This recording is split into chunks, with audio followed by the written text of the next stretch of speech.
ছুটকি, ছোটন। আরে আরে, এ কি হয়েছে আমাদের বাচ্চাদের?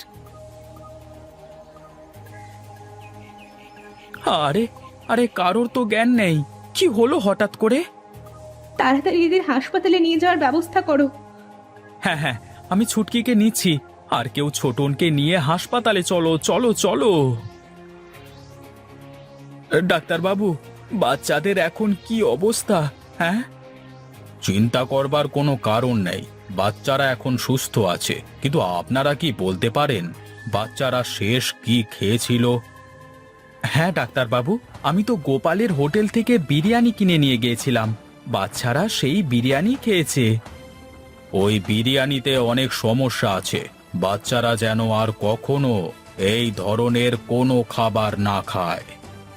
এই গোপাল, তুই বল আমাদের, তুই বিরিয়ানিতে কি মিশিয়েছিস যে কারণে বাচ্চারা খেয়ে বাচ্চাদের আজকে এই অবস্থা হয়েছে?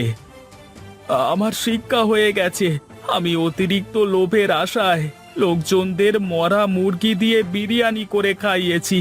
কখনো ভাবিনি যে এর পার্শ্ব প্রতিক্রিয়া কি হতে পারে। আমি আজ সবাইকে কথা দিচ্ছি, আমি আর কখনো এমন কাজ করব না। আমার উচিত শিক্ষা হয়ে গেছে। ছি, আপনি সামান্য লোভের আশায় এমন কাজ করতে পারলেন? আজ যদি ওদেরকে সঠিক সময়ে না আনা হতো, তবে গ্রামের দুটো সরল শিশু প্রাণ চলে যেত।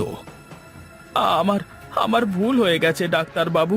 আমি কথা দিলাম আমি আর এমন কাজ কোনোদিনই করব না।